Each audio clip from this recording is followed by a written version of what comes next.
It's hotting up in the Championship transfer market. Here is the latest. Big one at Coventry for more reasons than one. Chunky fee and add-ons potentially going to be paid for Ellis Simms, the young Everton striker. He's impressed on loan at Blackpool and Sunderland, previously sought after by a number of Championship clubs. Good age, good schooling. This all links to Victor Gyökeres, who's getting ever closer to leaving. Sporting Lisbon looks like the destination. Vital moment for Coventry now. They've traded up superbly up to this point, but this is the moment where the fees go up and things get really serious.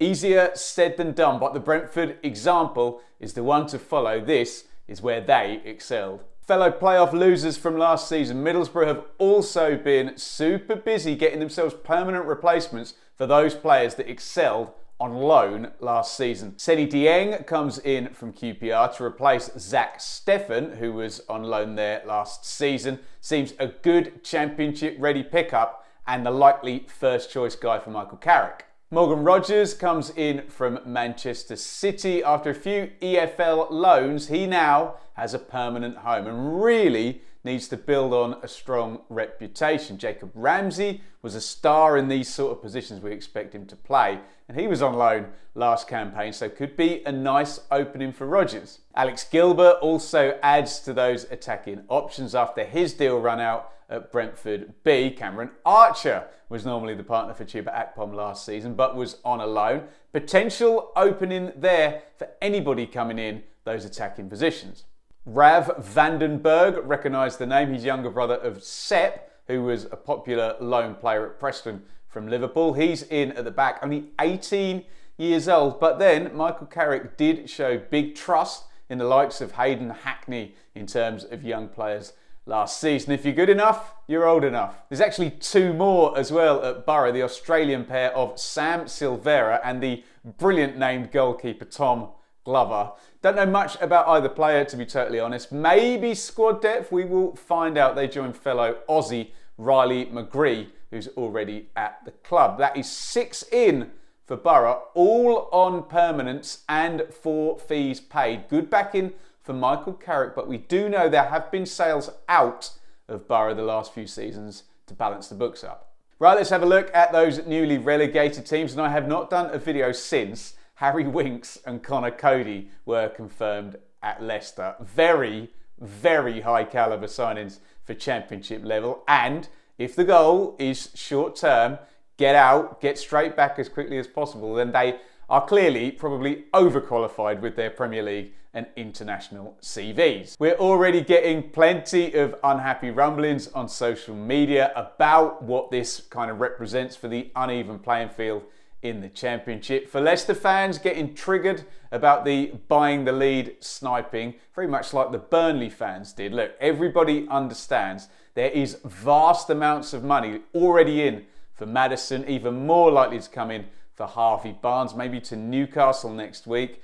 The worry of fans is the cliff edges, of course, between teams in the same division. Some are able to spend 10 or 20 times what their opponents are. Ever the diplomat, I'll say what I always do. The system isn't the fault of Leicester or any relegation club. Don't hate the player, hate the game. What I will say though is in all parts of life, it's always good to behave with a little humility when you know you have a big advantage over somebody else. The other two Year 1 parachute teams haven't yet been able to follow suit in terms of what Leicester have done. Leeds have confirmed the loans out of Robin Koch and Diego Llorente, which does help the wage bill, of course, but doesn't directly give new Bosch ammunition in terms of transfer fee funds. Same really at Southampton. We're still waiting on a big windfall in terms of James Ward-Prowse going out. Meanwhile, Romeo Lavia is also being linked with bringing in another massive chunk of change. Liverpool and Arsenal are in the picture there. Onto the Year 2 parachute team, still fairly quiet at Watford, but potentially exciting one at Norwich. Borja Sainz, Spanish left-sided attacker, only 22. Really good pedigree, really good numbers as well for a struggling Turkish Super League side last season. Now, given he's arrived on a free, this might be one to keep an eye on, and he joins Norwich's exotic-looking lineup with Chilean Nunes and Brazilian Sara. At Millwall, the club has been rocked by the passing of owner John Berylson, and I'm sure I echo the thoughts of everybody watching and in the comments in offering my humblest condolences. Joe Bryan arrives at the Den. He's a completely proven commodity at Championship level and famously a playoff final hero for Fulham a few years back. Still not quite 30 actually. Very sensible pickup that will slot straight in with very little fuss on the left-hand side of the Lions' defence. Plenty more deals to discuss, but first, we recently went over 30,000 subscribers on the channel. Amazing stuff. Thank you to everybody for their support. If you like what's going on here and you want to add a bit more support in the highly unstable world of being a YouTuber, then you can get involved over at patreon.com/Benjamin Bloom, a more direct route to me and plenty of extra content. Birmingham's decent window continues. We'd expected Christian Bielik to go through last transfer video we did. That has gone through now. You know what I think about him.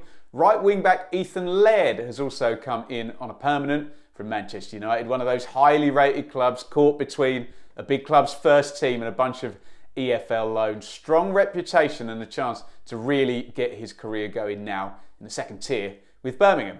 Some very familiar names to Championship fans have landed at Stoke. Enda Stevens was a key part of that brilliant Chris Wilder team at Sheffield United in any of those left-sided wing-back, left-back, centre-back spots. He's had injury problems the past couple of years, but if he can get anywhere near where he was with the Blades earlier in his career, he'll be a strong presence over at the Bet365. Ben Pearson, of course, is reunited with Alex Neil. Remember him and was Darnell Fisher picking up yellow cards every second game under Alex Neil at Preston. He's a good player though, Pearson, still a good age, and his familiarity already with his boss will be a huge help. One more line from Stoke, by the way. Nick Powell, horrible injury record, but I would say on his day, one of the best arrive in the box and finish midfielders in the whole EFL, let alone in League Two. He has dropped 2 divisions to go to Stockport. If he is in any way fit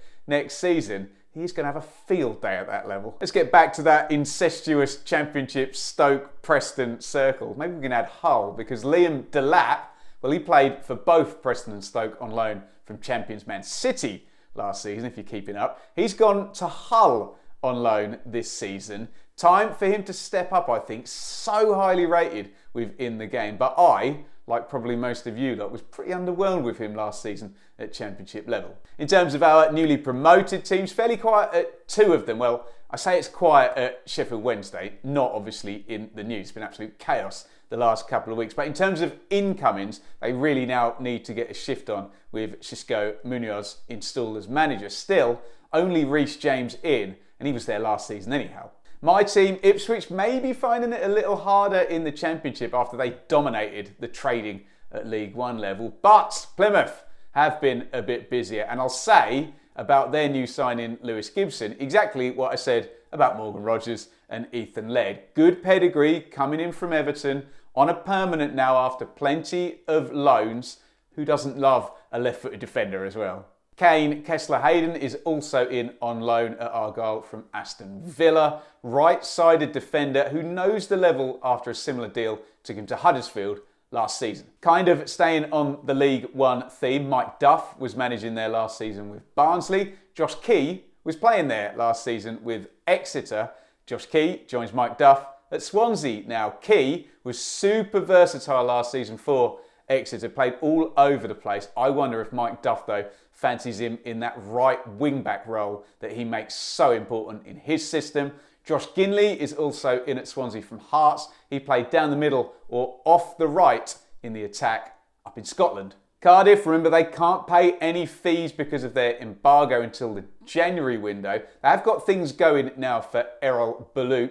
3 in for them. Yaku Maite, I always liked at Reading. Not subtle, but an absolute handful of an attacker who would have likely produced much more for the Royals were it not for constant injury problems. Greek striker, here we go, Dimitrios Goutas, will no doubt have been known to Bulu. He comes in from Turkey on a free where the Cardiff boss had previously been working.